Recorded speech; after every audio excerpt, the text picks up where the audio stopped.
holiday season, you might be looking for nutritious, convenient meals to keep you energized on jam-packed days. Factor, America's #1 ready-to-eat meal delivery service, can help you fuel up for brekkie, lunch, or dinner with chef-prepared, dietitian-approved, ready-to-eat meals delivered straight to your door. They just drop them at your door, people. You'll save time and eat well. You'll stay on track with your healthy lifestyle while taking all of your holiday to-dos in stride with good meals in the tum-tum. If you're too busy with all this stuff, these meals are easy to get done. They taste great.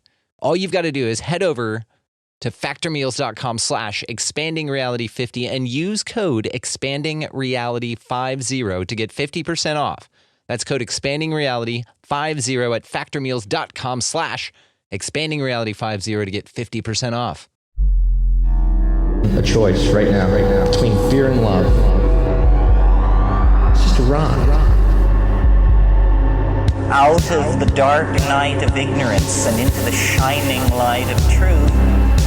Expanding reality. A population of citizens capable of critical thinking. We don't see things as they are, we see them as we are. There's a level of reality where everything dissolves into an ocean of energy. We empower our experience by insisting on our authenticity. That's very profound. Very. Expanding reality.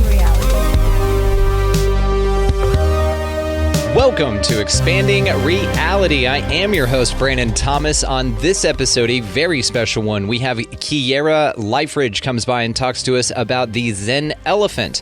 She also tells us about her book that she's written, How to Get a Peaceful Life and Keep It That Way. She's got some herbal medicine book coming out. Guys, incredible. She tells us about the Zen Elephant tribe. We talk about shifting perspective, protecting your energy while you sleep, actually. And she has a wonderful story about that. So it's crazy cool. Plant spirit medicines, her UFO contact, and UFOs in general. This is a wonderful conversation. You guys are absolutely going to adore her. She's got some incredible insight to offer. And this is great. So you guys are going to love it. So before we get to that, let's talk about expandingrealitypodcast.com. That is going to be where links to all socials are found. Rockfin for premium content over on the website as well. Sign up to become an expansive insider. Dave, Zed, and I from Generation Z are doing a series that is up over there. Got to be an expansive insider to check it out. It's unbelievable. Plus a bunch of bonus stuff. And it just keeps stacking. We've got a lot of really cool things to be excited about. So go check it out. Linked in the show notes. Down there as well, check out our affiliates. You've got Food Forest Abundance for sure. If you would like to start your own podcast, my Libsyn link is down there. I believe you get 2 months free. And then also, if you're going to buy any damn thing at all on Amazon, check out our Amazon link. It's something you were going to buy anyway, but it helps the show. So there you go, guys. That should do it for this. Now let's get to this incredible conversation with Kiera Liferidge. Welcoming to the show, we have Kiera Liferidge. How are you today? Hi, I am amazing. How are you doing today? Every day above ground is a wonderful day. I truly mean that because I truly feel that way. You, of course, run the Zen Elephant, and it is so cool. I found you on TikTok. We started talking then. I am a big proponent of TikTok in the way that the algorithm really suits me. I have found that it is awesome, and there's hardly anything on there that pops up on my feed that I'm not a fan of. So when you popped up, I was just like, yep, makes sense. You're amazing. And then started diving into your videos and your content. And I was just like, I got to get you on to talk to you. So for my audience that doesn't know too much about you, let us know just a little bit about yourself. Yeah, of course. So I am literally every aspect of a healer. I'm a massage therapist, Reiki master. I do a lot of different types of energy healing, actually. And a mindfulness life coach, an herbalist. So it's like the mind, body, spirit, all-encompassing part of being a healer. Yeah. Well, you need it all. It's a well-rounded perspective that you have for sure, and you just do some amazing things. You're like me in the sense that you integrate quite a few amazing concepts wrapped up into your one paradigm. So we're going to talk about those today because it's just so cool.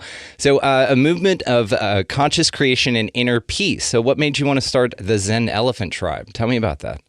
So the Zen tribe, I feel like it all really stemmed out of my own healing journey that I've been on for about 7 or 8 years now. So I just feel like it's that all encompassing project of healing. So I'm using all of the same things that I used to heal and just having it available for other people and teaching people what I have learned along my journey and my perspectives as they shifted over the years and things like that. So it really is just a movement about finding your inner peace, healing your inner child, healing all types of wounds, and really just reemerging and embodying your true self, becoming the highest version of yourself. So I love that. That is something I focus on, and it is a goal for myself constantly. I'm very mindful of that. Every interaction you have is an opportunity for you to be a greater, grander version of yourself. And what's nice about this is that when you embark on that journey, it is something that completely changes you. It shifts your perspective, which is something that you're really into as well. Now, I'm a big fan of perception as everything. It definitely creates your reality, and I think that there's a deeper ocean of information in just that one understanding. So tell me about what made you realize that was probably something you felt as well? I feel like my experiences, really. I just got to a point to where I knew that something was changing in the air. That's how I felt. And it just felt like I had to be in a better place. And I just knew that there had to be lots of different ways to get there. And so I feel like just by me having that thought alone, it really just opened up the pathway for me to actually receive all of these different, a lot of different information and a lot of different perspectives, a lot of different practices. And it's been an amazing journey. And I just feel like it's so limitless because you never get to the end because there's always something more. So, yeah. That's what's interesting about this whole damn thing is that, it never ends. And somebody asked me one time, when is your spiritual awakening over? And I was like, well, when do you plan on taking your last breath? Because that's pretty much, what you're in for with this. So, the perspective shift is interesting. So was there a catalyst or was this a slow point with you? Was there one particular either topic or instance that you can remember where it was just like, and I'm different now? Oh, yes. It was actually after my dad passed away, and it just opened up the floodgates of everything. That's when I started getting a lot of my spiritual experiences, just being able to hear his footsteps around the house, being able to kind of see spirits. And that's what triggered it for me. And it just led me down this whole path that I knew existed, but I didn't know anything about, and I had no reason to embark upon it because it wasn't directly involved in my life. So because of that, it really led me down the whole path of realizing that I'm clairaudient and I can see, spirits sometimes, and just picking up on energy, becoming more sensitive to energy. And that's definitely what started it. It's a good, loss is a great motivator, and my condolences on your loss, darling, honestly. Now, was your father spiritually enlightened? Was he into this kind of stuff? He was very open-minded. We used to watch a lot of conspiracy theories, like documentaries together and things like that. So I really learned from him to always keep an open mind. And so he wasn't super spiritual, but he was open to hearing about it, open to learning about it. So that's pretty much where I get it from, too. So I actually have that on my side. Well, it's incredible. And then, too, for him to be such a motivator for you in the way of open mind, that's where you got your perception shift right there. I mean, that concept alone, just be open-minded. Like, don't shoot down ideas right away because you don't know anything about them. Mm-hmm. Exactly. It seems like you were also given a second gift after he passed by him, which was to be illuminated to these type of concepts where really you just wanted to find out more. I mean, I'm sure there was a part of you that wanted to know kind of, where'd he go? Do you have any comfortable answers on that? Yeah. So I remember very soon after he passed, he didn't really go too far. I was feeling him all the time. It was actually this one incident where, because he was kind of a clean freak, right? So he would get triggered by even just like one thing in the sink. And I was leaving a spoon in the sink, and I kind of went to turn around and leave it there. And I just heard a cabinet kind of like like kind of smack into itself. And I was just like, oh, okay, yeah, you don't have any control about this anymore. You know, you're not physically here. So it's kind of like a joke. And he's around all the time. He's honestly a huge presence. He's always around when I get card readings done. He's always around. He's an amazing spirit guide, and he's always there. Like if I ask him to show up in a dream, I need to talk to you about something, he will show up. So it's our connection hasn't left. It's actually gotten a lot stronger, I think. So it's pretty cool. I was about to say, that sounds so amazing because, yeah, it sounds like you're closer than ever. Mm-hmm. Yeah. Well, that's beautiful. I'm grateful that you've got that connection. So what part of your perception shifting does shadow work play? So I used to have extreme anxiety, and I dealt a lot with depression, and my mind was all over the place. And it was to the point where I would get freaked out when I walked outside. It just felt like everyone was staring at me, and I never really fit in. So it was a lot of these childhood things that I really had to overcome. And I felt like I needed to go to a deeper place because I knew it had to stem from somewhere before I even realized it had to do with my childhood in the first place. So that's really how my shadow work really started. And it's been an intense journey, but I feel like the more you embark upon your own shadow work journey, you really come to this realization that one, you're not alone, and there's so much support, whether it be from this physical realm or even the spiritual realm. And a lot of the times that's where I would receive my comfort from, you know, just being around all of my spirit guides and just knowing like my angels, and just knowing that they're like, I'm always being led to something better. I'm always being led to discover something more about myself that obviously I didn't know was there. And just the whole healing journey in general. Yeah. I love it. It's beautiful.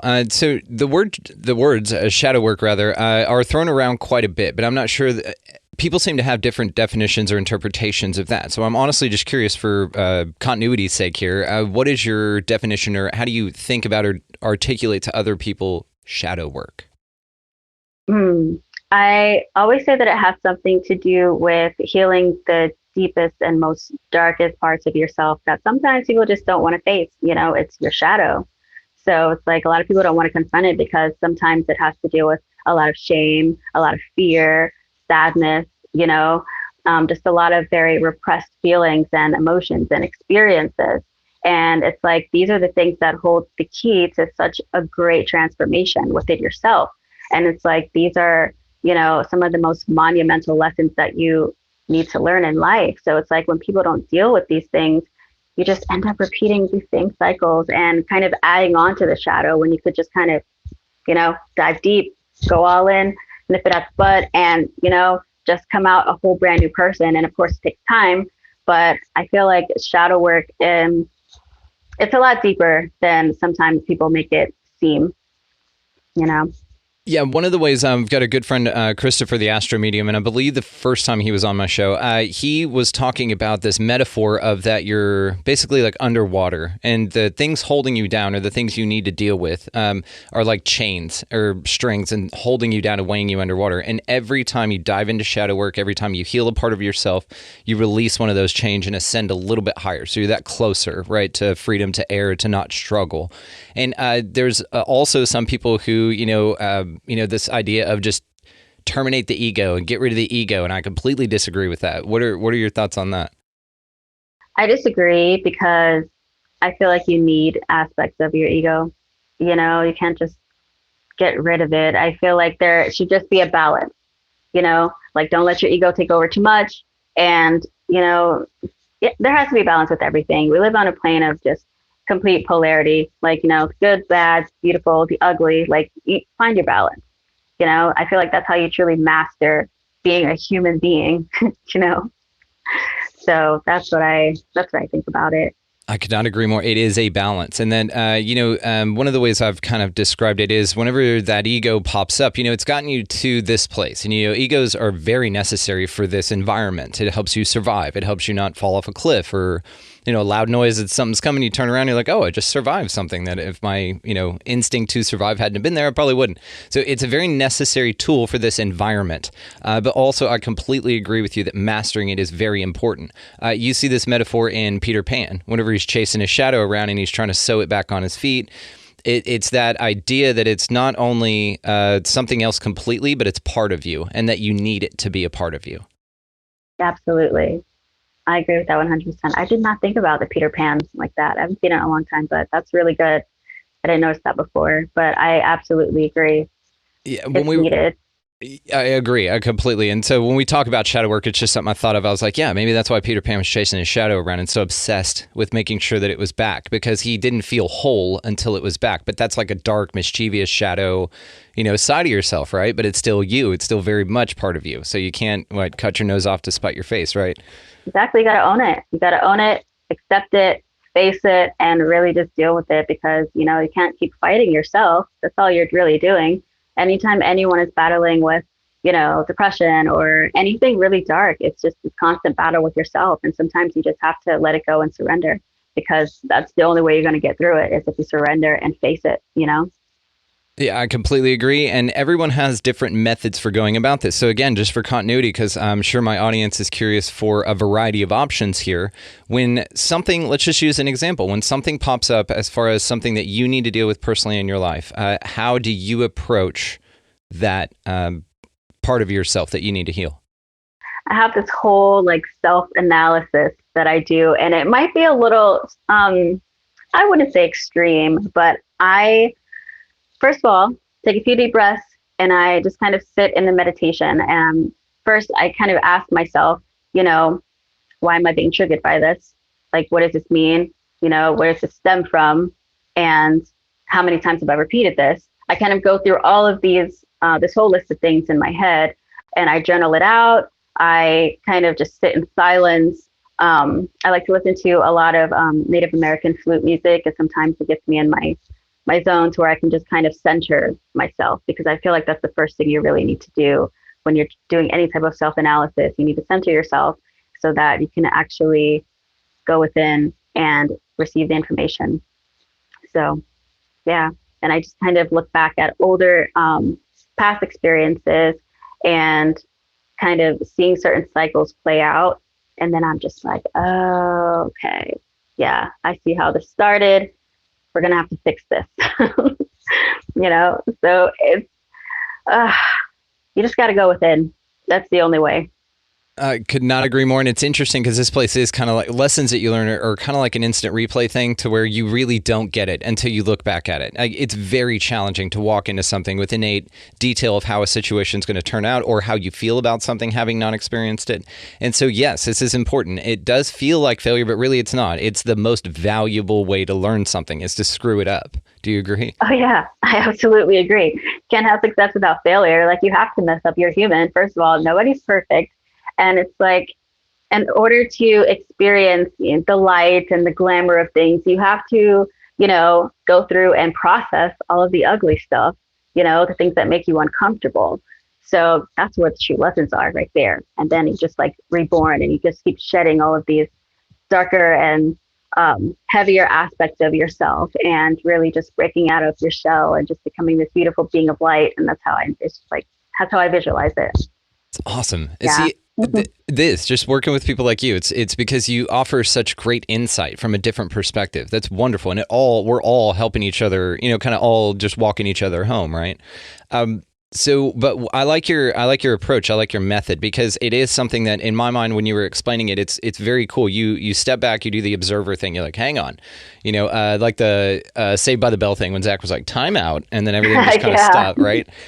But I like that approach, because rather than sitting in it, getting further into it, it feels like when something hits you like that, whenever you said stay grounded, what came to my mind, or I was visualizing as you said that, was like, whenever something hits you like this, that's what it feels like. It hits you, and it kind of throws you off balance a little bit, or you're back on your heels a little, in a physical way.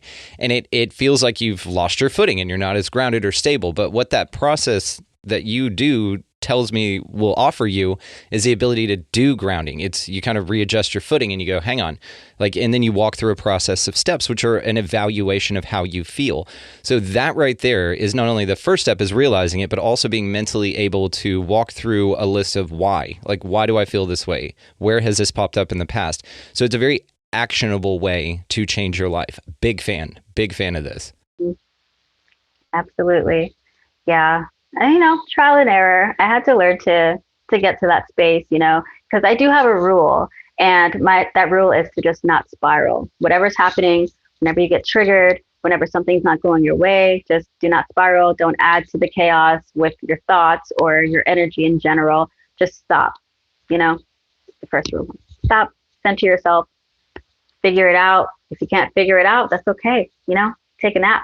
That's all right. Like, listen to some music. Find a way to quiet the mind. Awesome. and it goes back to that great piece of advice that if you don't have to make a decision, don't. Absolutely. Yeah. Just sit with it.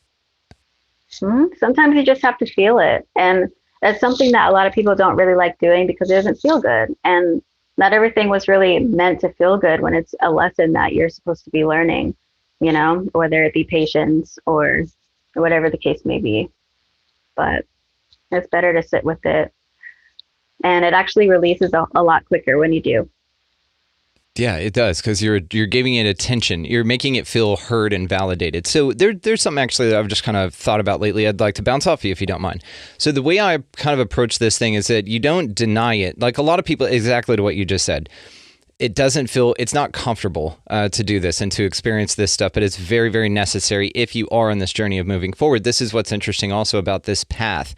It seems that a lot of instant gratification type folks where they just, and who doesn't, right? I mean, I get it. But also it's different because we look at it differently, and people like you and I. And so whenever you look at this and it comes up to you, the way that I've been kind of approaching this mentally lately is to give it attention, like give it your attention, focus on it, say, hey, I'm here, I'm hearing you. It's in my mind like a, not to belittle, but like a child or an immature entity that doesn't understand bigger concepts throwing a tantrum. Yeah. And so when you give it the time and you validate it, you listen to it, you go, okay, where are you at? Let's speak. And then you hear its concerns out. And usually it's like, well, I just, and it's got nothing really of substance or any real danger that you're being presented with. It's just kind of fear, right? So the way I like to do it is kind of give it your attention, say, okay, I'm hearing you out. What you got? And usually it just calms down and dissipates. Like, it's that easy. In my mind, that's the feeling I get from it. And then you sit there and you say, okay, well, look, you've done a great job up to this point. I'm alive. You've gotten me to this point in my journey. Yep. Let's renegotiate how important your role is in keeping our survival going. I think you've done a great job. We're going to operate you in the background, but let's renegotiate how present you are in situations. What do you think about that? I absolutely agree. Just to be present. I feel like, okay, and this is kind of a full circle type of thing that I'm trying to say. So I feel like being present is the key to everything. It's the key to your peace of mind, and it really keeps you from, again, spiraling. But going back to like anxiety and depression, these things that really do affect people's mental, it all stems from being ungrounded, from not being in the present moment. So once you master being in the present moment, and even if you get led astray from a situation that's uncomfortable, you know that, no, in order for all of this to be solved, I need to be here. So I love this. And practice. Your concept about not spiraling is huge. God, that's just going to stick with me. There are some things that people say, especially on this show, and this is just kind of a journey for me. I just kind of record it for everybody else too. But there are some things that people say that just stick with me, and that's a key in my arsenal now. So thank you. It's going to remind me to be present. Well, I think that's like the most important thing. If you can just think those two words, don't spiral, whenever things go crazy. Yep. I think that is going to be so beneficial for you to just monitor where you are, stay present, not run from it, but also realize that, okay, this is being presented to you. So you're hyper vigilant in the sense that you're learning a lesson and you're grateful for it. Exactly. So what role does the practice of gratitude play in your life? Everything. And gratitude changed my life. And once I learned about having a gratitude practice, it, when I tell you, it felt like blessings were just like raining from the sky every single day, because you don't realize how much of how powerful the energy of gratitude is. And I feel like a lot of times people don't know how to be grateful for the small things, and people kind of disregard the entirety of things that there are to be grateful for. Because, when you ask someone, what are you grateful for? They normally say, oh, I'm grateful that I have, running water. I have a house, I have a car, I have a job. And there's so much more to that. Like, I'm grateful for the trees because they provide oxygen. I'm grateful that there's grass. I'm grateful for the flowers. I'm grateful that I have all of my fingernails, and I'm grateful that I have, hair, just everything. And, and it just makes you sit back and just kind of look at life like, wow, like just me being here is huge. Like, this is huge. Like, I'm a human. I have hands. I'm experiencing life. Like, I can walk outside. I can touch things. I can taste things. And it really just makes you sit back in awe at just the entire human experience. So that's where I've been with my gratitude journey. I love it. It is so powerful. I could not agree with you more. They say that, I've heard the statement that gravity is the highest vibration to divinity that you can get. And when you do embark on a gratitude type of a journey, so I'm curious about yours, because it does change your life. I completely agree. And so I'm so excited that you're so passionate about it as well. Do you mind sharing some of your gratitude practice with us? Sure. So sometimes I have a practice to where I will write down 10 things in the morning or just throughout the day that I'm grateful for. And if I don't have paper, then I will just take a few minutes out of my day to just sit there in my car or wherever I am and just recalling all the things I'm grateful for. And even before I go to sleep, I do the same thing as well. So just to kind of like keep that momentum going. And I feel like when you keep that momentum of gratitude going, the less likely you are to be fazed by certain things that happen in daily life, during the day, things that kind of throw you off.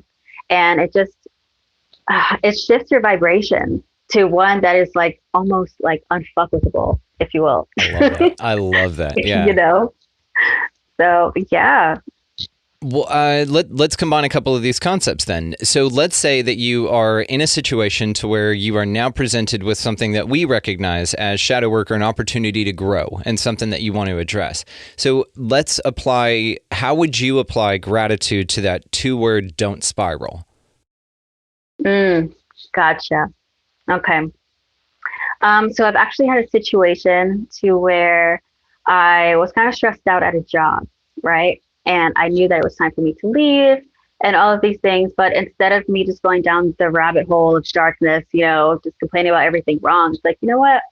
I met a lot of really amazing people here, and I'm grateful for all of the connections that I've made. I'm grateful for all the amazing clients that I've had that just kind of like, just brighten your day.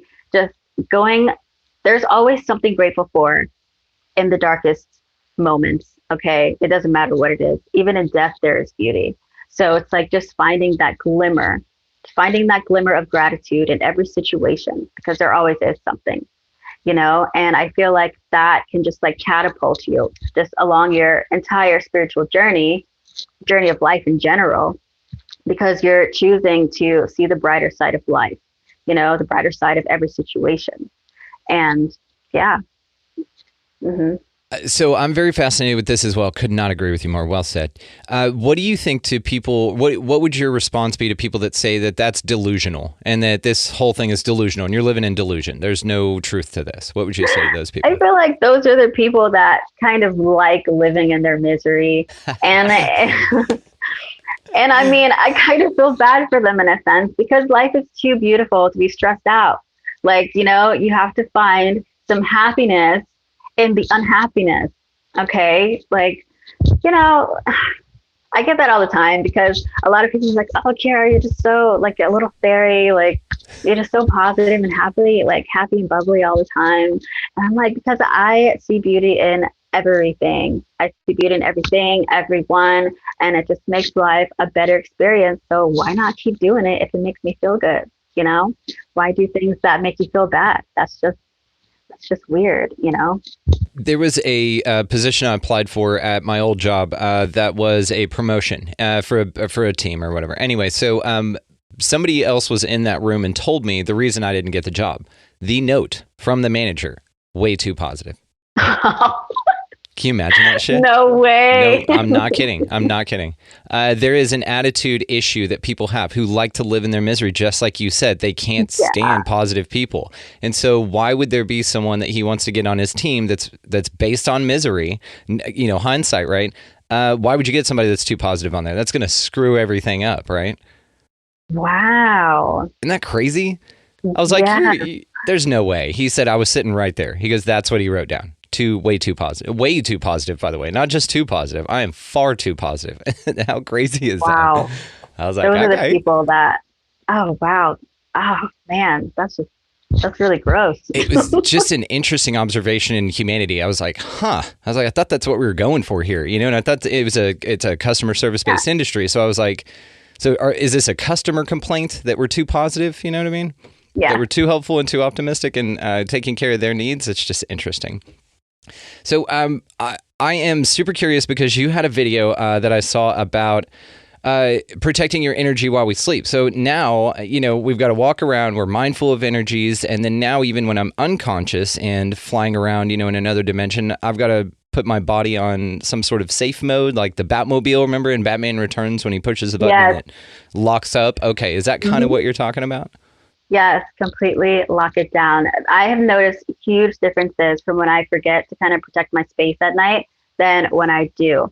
And whether it be crazy dreams or me waking up at around 12, like between 12 and 3 a.m. and just feeling the presence of something that's not supposed to be there, something that's very low vibrational, and having to get up and sage my room when I could have just, you know, spoke the intention to, one, have a peaceful night's rest. And I always do this grid of 100% source light, 100% God light. Then I put it in my room. I put it around my house just to keep my whole space protected while I'm sleeping. Because sometimes some spirits like to creep during the night, you know, and I feel like that's just the time at night, you know, leading up to the early hours of the morning where spirit is just very active. And so you just want to make sure that you're protected. Yeah, that's weird that is when the most activity happens, but that's also allegedly when we're in our deepest states of sleep. Is that REM sleep?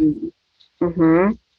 Why do you think that is? Do you think that there's a correlation there between the fact that our bodies naturally do that and that the spirit world also, the veil is super thin at that time? I do, because I feel like naturally because we are all in the astral when we're sleeping. Right. So naturally, just that by itself, because, you know, the energy is just like very heightened. I feel like that's what it is. A lot of us are just in the astral plane at the same time. And, you know, it seems, it seems that there's things here, psychedelic states as well, some sort of meditations, DMT, but also sleep, where you seem to be kind of vulnerable. It's like those, okay, this is a silly example, but like, let's say a family of raccoons lives in a tree, okay? And they leave for the day. The mom leaves, all the babies go with them, so the nest is empty, or the little hole in the tree is empty. And then whenever they come back, let's say wake up in the morning or come down from a psychedelic experience in this metaphor, then there's a snake in their tree. And you're like, dude, we were just gone like 10 minutes. What the hell? How'd this thing slip in here? So that's crazy that can happen in a spiritual way as well, that your energies are that like flimsy, that you get, like, because you hear of things like walk-ins and stuff like that where just a spirit will take over your body. Like, what the hell's going on? Exactly. And you'd be surprised at how many spirits and souls would love to have a human body, love to just be attached to one, because then it's kind of like they get to live vicariously through you and enjoying some of the physical things that we do here. And sometimes those things are not, you know, not the most positive things. So the as above, so below thing, same thing. So snake can take over the tree. We have an example of this here. You have deadbeat partners that you're with that are just dragging you down. That's an example here. Like it's the as above, so below thing. That's fascinating. Yeah, absolutely. I think so. And I know that I had this one. I've had a few experiences to where I didn't. The astral realm gets wild. Okay, I think like number one on my list for me. And this doesn't even go into my my visits with extraterrestrials, but Yeah, we'll get there. yeah. So I forgot to protect my space while I was sleeping, and I was in the astral. And there's this plane between like the dream world and the physical world, and I have not figured out what that place is yet. But when I'm visited, that's the place. But I was in this place again. It's somewhere in the astral, and that's very real. And there was like UFOs outside. There was this whole landing happening. These tall, I don't think they were Nordic, but they were about like 10 feet tall. There was just chaos going on outside of my house. And I'm just like, okay, I need to wake up. This is insane. And I woke up, and even the energy in my room, it just felt like this raw energy, like whatever was happening was really happening. And I had to clear my space again. And so there's just so much going on. So I really do encourage everyone to just protect themselves while they're sleeping, you know. So I want to come back to that dimension for you, but I was just curious if you don't mind sharing your source light that you do. What is your prep? So you're about to go to sleep. You're like, okay, I'm getting set up to protect my energy. Here's what I would like to tell people how to do that. How do you do that? Okay, so I simply just set the intention. I just say that it is my intention to set up a grid of 100% God light around the inside and outside of my house for the next 24 hours. And I also have the intention of having very peaceful night's rest, you know, and waking up energized and all of these things. And sometimes I will burn my sage before I go to sleep, or, you know, light a candle. That's just very soothing for me to do that. But yeah, intention is everything. Is there like a permanent anchor, like one to where you can just say, you know, I want it forever, Z's? Like you don't have to specify, because if you can specify 24 hours and it'll hold for that long, why not just do it forever? Like do an open-ended one. Do one for infinity. So I have thought about this, and I feel like, because if you just set the intention that it's there forever, like, yes, if you keep holding on to that intention, like throughout all day, every day that it's there, absolutely it could work. But for me, it's like sometimes I would probably forget that I would even set it there. So then it's like, is it still working even though I forgot that I did that? And then I also take into account, like, you know, the people that go, like, that come in and out of your house during the day, like people just bringing, you know, their energy with them. Mm-hmm. And so it's just kind of wanting to clear it, you know? Yeah. You know, it'd be cool is if you did have this thing like 24 hours or like forever. It was just a bubble over your house. And then kind of like, let's say low vibe entities come up to your house to like do something, and they just go bonk and hit it like a glass door that's closed that they can't see. They just kind of bounce right off. You see their nose squish up against this invisible barrier. That would be awesome. Yeah, you're just kind of like... I've actually seen this happen, like physically. Really? So I did this whole protection thing around my house. Lit up candles with certain like protection crystals, and there was a group of people that were supposed to be coming over to my house, and a few of them just did not feel comfortable to step inside of the house. They didn't know why. They just were like, they just made other plans. The way that it happened was so weird, but yeah, so it works. How interesting is that? Like you have a party coming over, you set the intention, and then after the intention set and the bubble's there, that's a ripple that goes out. So they don't even need to physically encounter it to be deterred by it. They could probably call you and say, hey, I just all of a sudden got, you know, diarrhea, so I'm not coming. Mm-hmm. That's pretty interesting. It happens like that. It's so amazing. What? That's so cool. This whole thing is fascinating. I love this. So let's talk about plant spirit medicine. What's your take on that? So I haven't been able to do ayahuasca yet. It's definitely on my list. So I've been doing hape medicine, which is a sacred shamanic snuff, and it's the base is tobacco, pretty much, with other sacred and medicinal plants, and it has changed my life so much. I feel like, so the blend that I started out doing, it's called Feminine Force. And it's really just about embodying and just embodying your divine feminine, and really just having that divine authority, that just a lot of feminine energy. And it was something that I was off balance with because I was really operating out of my masculine.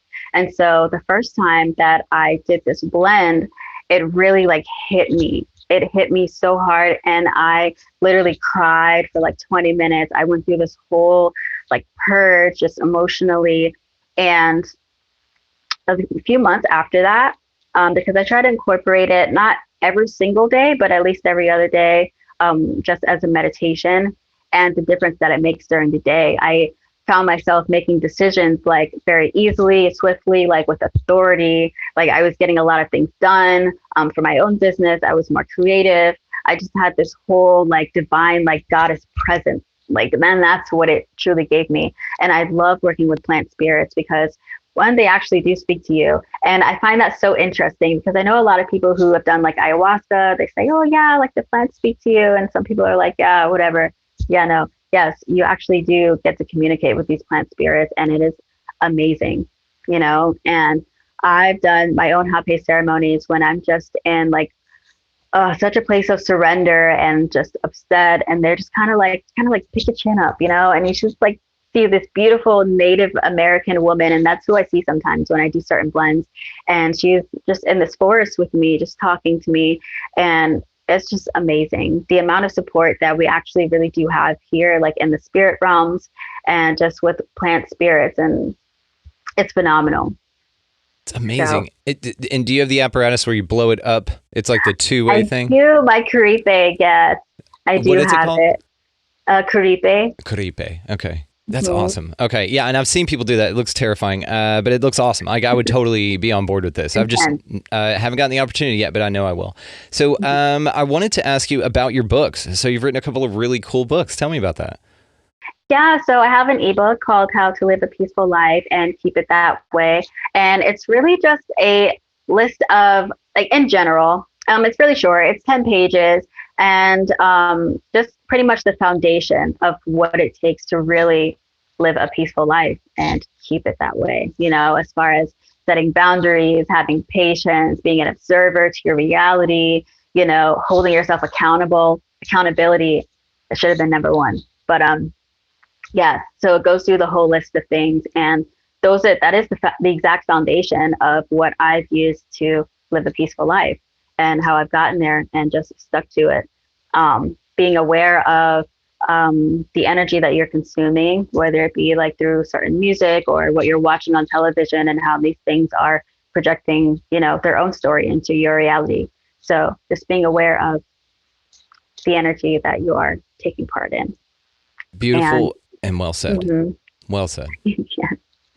Yeah. And I'm currently writing another book that I really want to see published. And it's called Gaia's Medicine. And it's a book of medicinal herbs and all of their uses. And I teach you how to create teas and tinctures and make salves. And it's really an educational book. So more for my herbalist audience. It's amazing. Well, if you're looking for publishers, we could talk about that offline. I can help. Okay, awesome. For sure. So what was your first psilocybin experience like? Ooh, okay. So it was actually with the intention of shadow work. And it was the first time that I actually took it in a tea. And I actually like it better because it's easier on my stomach. So that first experience was amazing for me. I was really going through a lot where I needed to practice more self-love. And I was really just willing to dive deep. And that's exactly what I did. I cried for like an hour, and I'm just like, why am I so hard on myself? Like it was like 10 years of therapy in like 4 hours. Yeah. And and I just went through all the motions, and it was beautiful. It was beautiful. Sometimes I can't really put my trips into words per se, you know, because it's more of a feeling. Yeah, I don't think we're supposed to. Yeah. Or we're supposed to be able to. Yeah, it's supposed to be something you're supposed to experience, not be able to articulate, in my mind. Yeah. Yeah. That's why it always falls short. It's like that, there's a silly meme, and it's like a picture of two staircases, and one has a carved horse in it, you know, in the railing, and it's like gorgeous and ornate and just most beautiful, and it says My Trip, and then the next picture is a little My Little Pony like taped like shittily to the side of some wrought iron, and it said The Way I Describe My Trip. Yeah, it's like that. That's exactly how it is. I know. And I know you just have the most profound experiences. And when people ask you, you're just like, I mean, It was colorful. Yeah. right? It was colorful. I laughed, but it was profound. You know, and I was talking to Shane Newsom on his show last night about this, and it was about how many mind-blowingly profound things you've experienced while tripping that you'll never remember. Do you feel that way? Now, what I think to this, what I think to this is, though, you do open that veil, they implant, and they're in there subconsciously. So it kind of works like a sub-program that's in there that you're unaware is running. But as far as your ability to recall and articulate that profoundness without it being situationally relevant, which is when it comes up, it seems like it's so interesting. It's like you get a bunch of secrets and then they just shut down and lock away from you. They're like, yeah, we're in here, but we're not going to tell you. It's weird. Yeah. For sure. I think one of the most profound experiences, psychedelics I've ever had. Me and my friend saw it at the same time. So we had this super profound moment at the same time. And we were being shown what Earth really is. And it felt like we were on a stage, like on a TV set or something. And there was this bright light, just kind of like studio lights shining down on us, but it was the moon. It was the moon being projected onto this TV set, and we were all the actors and the actresses here to play out all of the drama. And it went so much deeper than that, and I really wish I could describe it more, but it made so much sense. It made so much sense, and it's like we're all here taking roles of all these different characters just to, obviously here to learn and things like that, but just the perspective of, are we being watched by the moon? Like, there was just so many things that came into my mind after that. And I'm just like, okay, what is this really, Yeah, this place is mysterious. So let me ask you this then. What do you think is going on here with this place? What do you think it is? So I think it's a hologram. I think a lot of this is holographically projected, just the things that I've seen and the things that you get to experience here. It's definitely a hologram. Yeah, I lean more toward that too. And that's that whole CIA paper thing. And I mean, there's so many people that talk about how crazy the moon is. So let me ask you this. What do you think the moon is? A satellite, and it's hollow, and it was definitely towed here. I don't think that was our original moon. Yeah. I mean, I'm pretty sure that there are beings that live there on the dark side of the moon or inside of the moon. But I definitely feel like it's a satellite. Okay. So it's a place we can get to. Yeah. Okay. I would say you could get there. Now, if it would look the same as the pictures, I don't know. Yeah. When it gets to that, it gets a little weird because, and I'm not going to say like I'm a flat earther. I just believe that everything exists based on your perspective of it. So it's like, technically, yes, around Earth, a sphere, yeah, it exists. But also I would have to take into account, other people's perspectives, like Admiral Byrd, where he actually saw above, the ice, and there was actually land outside of where we are. So then it's like, okay, so if the Earth was kind of just like flat, but then kind of like, what if there were just like layers, like rings outside, and then who's to say that there aren't rings below, so there's a lot of different perspectives on this. Easily my favorite way to look at this, and I'm so grateful you brought it up. Now, I think it's funny that both you and I go, now, I'm not a flat earther, but, and we start with that caveat because it has such a stigma to it. Just like I'm not a conspiracy theorist, I'm a conspiracy analyst. It's different. Yeah. And but I do love your idea. And yes, based on Admiral Byrd's testimony about how there was a continent larger than America, is what he said, larger than North America, with vast resources untouched by humanity. Now, I don't know that it was touched by something else, maybe he saw that, but I'm with you. Now, this is my favorite thing when thinking about the plane or the flat earth or any of that stuff, is that this is just one realm or area that we are suited to, geared to operate here. But there are things outside of this that are rings of different civilizations, and perhaps this is what awaits you in the next life. Maybe you just graduate and you've gotten all your merit badges in the Hunger Games, which is kind of where we Right. are. And now you go out into this outer realm and now you're an alien. Now you get a spaceship and now you can kind of do some other cool stuff and even Right. further out. But that would mean, in my mind too, how I relate this to the ET thing would be that those outer edges and rings have access to the ones before them because they've been through them vibrationally. Kind of like whenever you go through a process of understanding to where you can look at something and go, oh, that's not for me because I've already been through that. You know what I mean? Mm-hmm. God, it's my favorite. It's my favorite way to think of this place. I'll be honest with you. That would be so much cooler than an infinite expanse of, I agree. right? That would be amazing. It's Yeah. easily my favorite way to think about it. And excellent segue, by the way. So let's talk about UFOs. So what do you think's going on with that? Ooh, I think there is just a lot going on with that. Hell yeah.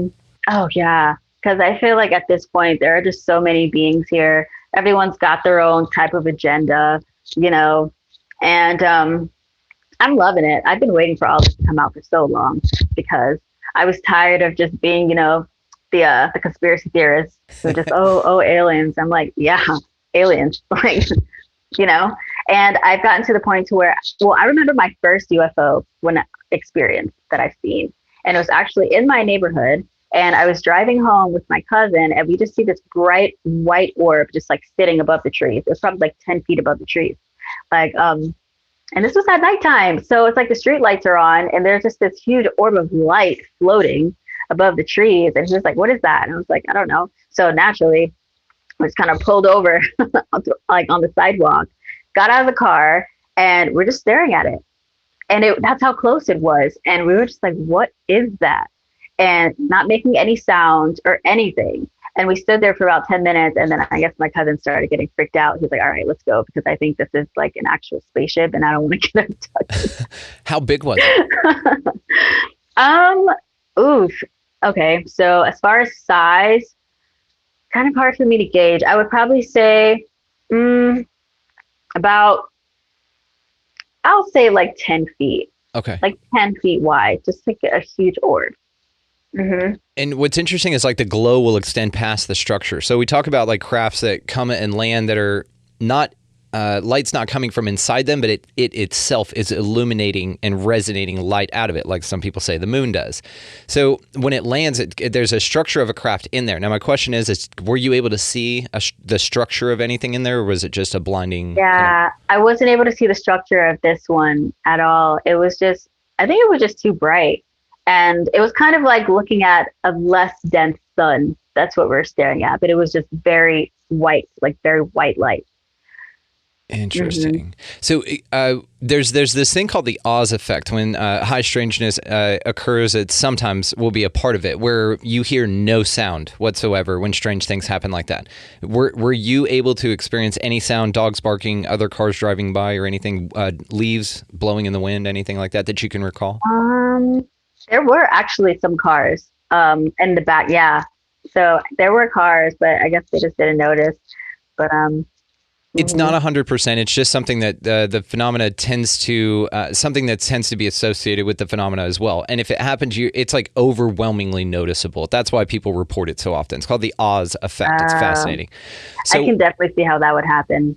Yes, and this occurs with, like I said, a lot of high strangeness phenomena. Bigfoots are a big one. Any type of fae entities, UFOs, so paranormal, which is interesting that the same thing happens with all of these. Seemingly separate phenomena. But we've kind of talked about that there's probably an underlying current to everything that ties them together in some way. So what do you think ETs are, or the non-human intelligences? I'll put it that way. Honestly, I feel like they're just other beings living their lives, just like how we're living our lives. And I feel like when it comes to life, it's so complex. And I just feel like there's just so many different species of beings, and when it comes to this planet in particular, I do feel like a lot of them are here to kind of help us along our evolution process so that we don't blow ourselves up and, that be the end of humans, because I think humans are pretty cool. And from my understanding of what a lot of this is that, one, humans are very powerful. and we have all of their DNA as well. So I think we're like 12 strands of different extraterrestrial DNA. Cool. And cannot wait for that to come out. The CIA is just sitting on it. But but yeah, I just think it's so cool. And I really want to see us come to a place to where we can actually accept all of these other forms of intelligent life and actually have a very benevolent experience and I feel like it opens the door for so much more, because who's to say that we can't, travel to other planets and have like our own, like for education reasons, like just to experience something else, just to have that, broader perspective of what life really is, because life is so much more than just this planet and humans, so. I could not agree with you more. And that's something that we kind of crave, is this idea that, UFOs will come, disclosure, all that good stuff. And then we'll get this technology and then there'll be this like utopia here. I'm not necessarily convinced that we're allowed to have access to that type of existence, really. I think that this place, and that's why I describe this area as like the Hunger Games, because it is very dense here. And a lot of people talk about this idea. And so in my mind, whenever I hear that, I'm thinking that it's probably not going to be like fixed, because there's nothing to fix, if that makes sense. Yes, we would like things to be different, but really the way this place works, it's perfect in a sense. And that kind of sucks. That was a hard pill to swallow, kind of, to think of things like that there are mysteries out there that are supposed to remain mysterious for that element of the experience. Like that's just shit we can't figure out. So it's so it's like, is that energy of just that there are mysteries around? And I think this is why, like you said earlier, whenever you start to figure things out, it only opens a million more questions. And really, your experience starts at a pinpoint and then just further expands out into options. So now you have all these different options, and it just keeps going and going and growing and growing. That's the expansive universe I think that they're talking about. Not a physical place that's expanding, but the ideas and concepts that as you approach them more manifest in front of you. Now, rather, the fact that you got close to them is the reason the universe or something had to conjure up some sort of next level. Maybe that's it. Maybe that's part of what the mysteries are, is the closer you get to them, more mysteries have to manifest so that it retains that element of this experience to be mysterious, so you can't figure everything out. Exactly. And I feel like in regards to even extraterrestrial species, they experience the same thing. Right. They don't know why we're here either. They just know that they are. So it's like this continuous learning experience, a growing experience, mystery after mystery after mystery. And it's just, that's it. It's like, so in a sense, we're all on the same journey, but in a different way. That's so interesting. And Bob Lazar said something in his interview with Jeremy Corbell on Rogan, and it was about, I just saw this clip played in a movie called Dreamland, amazing movie by good comedian Brian Moreno. So anyway, he played that clip in there, and it was something I was thinking about too that was very interesting. That Bob Lazar said that element 115, which was a super stable element, allegedly, that he back engineered from a UFO at S4. And so how he explained it, though, is that if it's so different that it's a stable element not found here, but then they were able to release it here years after Lazar's alleged encounter, which is interesting, that now it's something that we have on Earth, but it wasn't before. But what he explained as that stable element, he said that maybe they use that because where they're from, it's everywhere. Like it's just the thing. And they happen to utilize that as a fuel source or an energy source for some sort of travel, whether it's interdimensional, interstellar, whatever. But that was what was available to them. So when they come here, I think the words he used was they see us burning things and spitting stuff out of the back to go forward, and they're fascinated by it because that's what we use, right? So it's that perspective right there. Yeah. Wow. Yeah.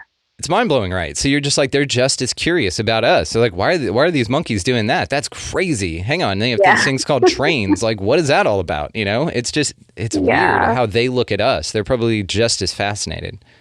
For sure. There's a lot of fascination when it comes to Earth, because somehow I have a feeling that this planet is not just any ordinary planet. Agreed. I feel like it's a melting pot, first of all.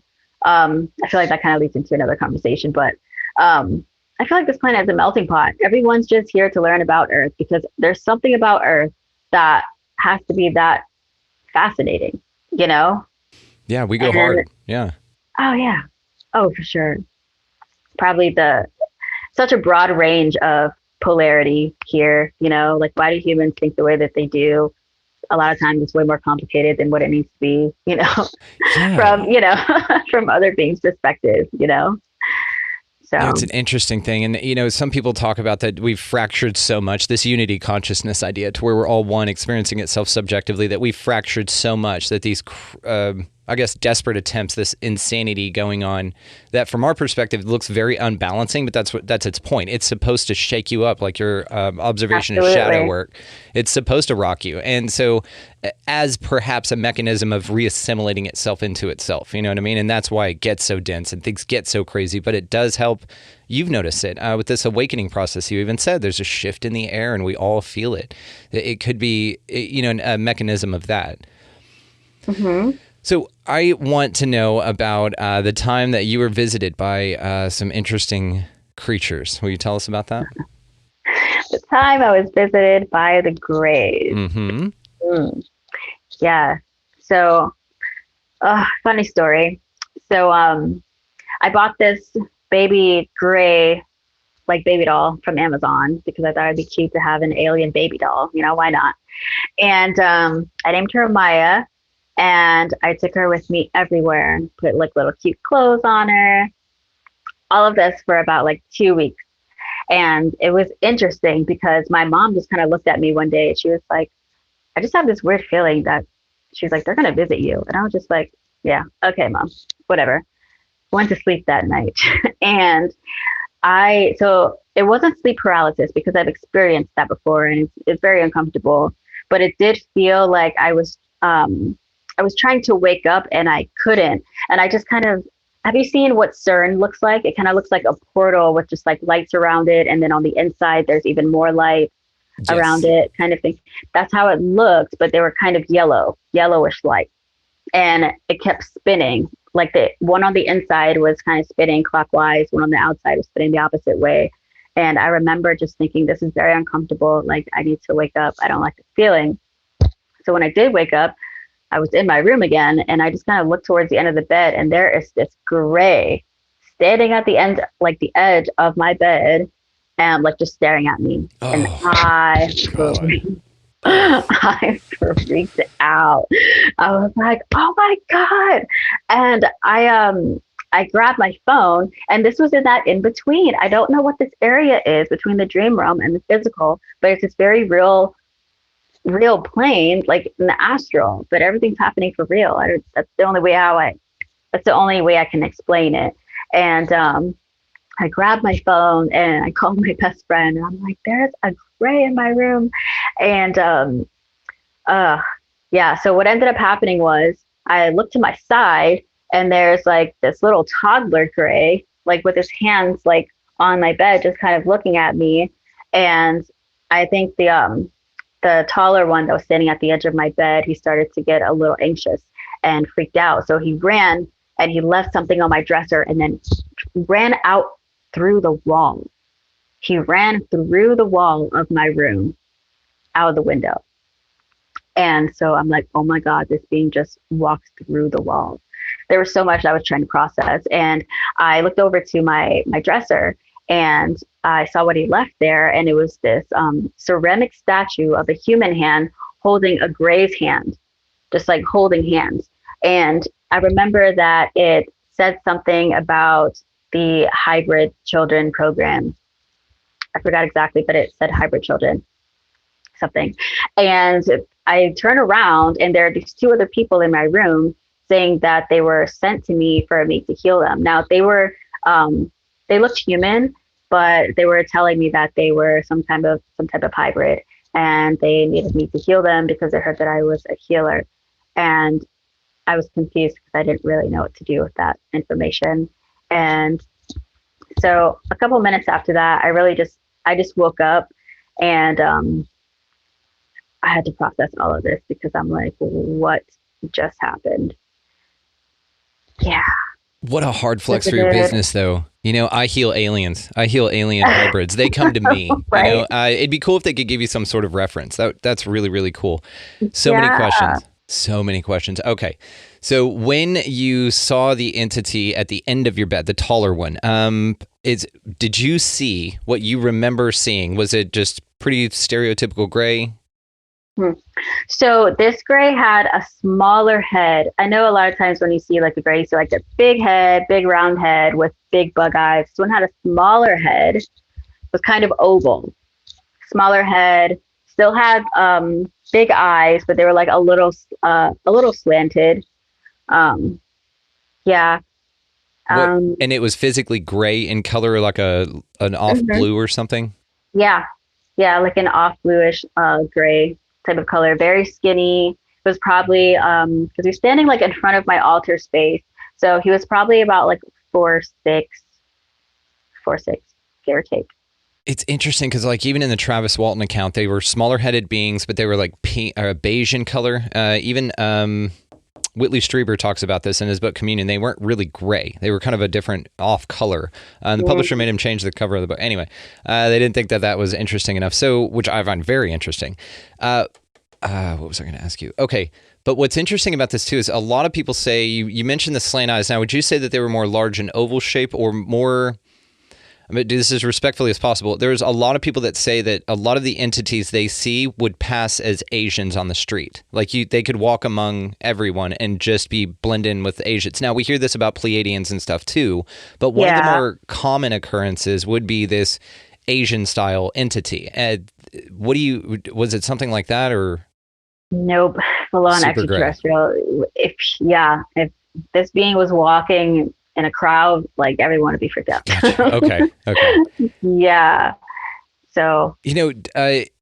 Okay. So now I'm curious about the little one. The little one seemed to be, I mean, obviously it's some sort of like take your kid to work day, kind of a thing. Yeah. Yes. It just looked like a little toddler. The bigger head, very like big bug eyes, just with like really skinny fingers. Do you remember how many? Hands were just on the bed. Four fingers. Okay. Mm-hmm. So like 4 here and then a thumb, or 4 total and no thumb? Just 4, yeah. See, yeah, and you've heard that too. Interesting.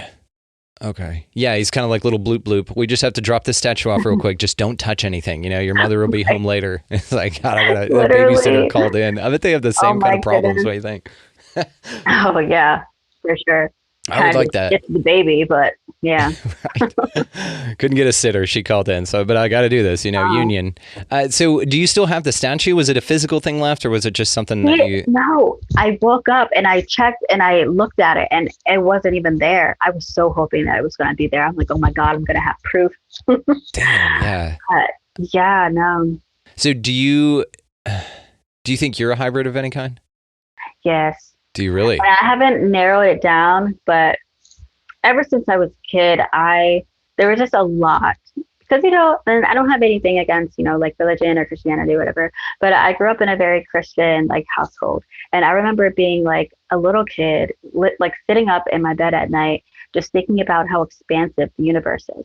Just thinking about how there's all these stars, which means that there has to be so many, like, more planets and more universes. But then it's like the things that I was being taught was like contradicting what I was feeling, And so I was a little conflicted, but I've always felt more just attracted to outer space and just having that feeling that I just don't belong here.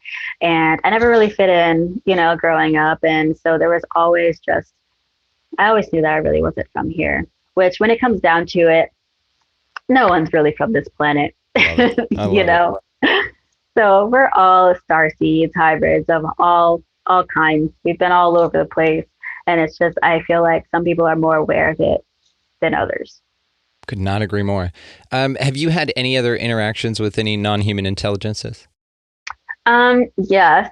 So I was actually going through this workbook called I believe it's the Pleiadian workbook, and there's a lot of different exercises and meditations, and the whole book is really about shadow work. And so there's a lot of different meditations that I was doing.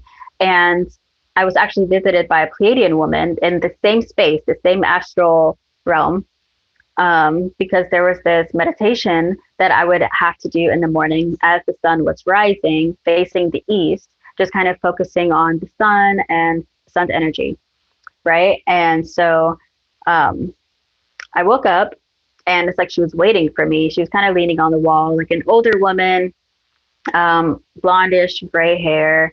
And she was telling me that the meditation that I was doing, energetically, I wasn't getting everything that I was supposed to get out of it because of the energy that was coming from my brother's room.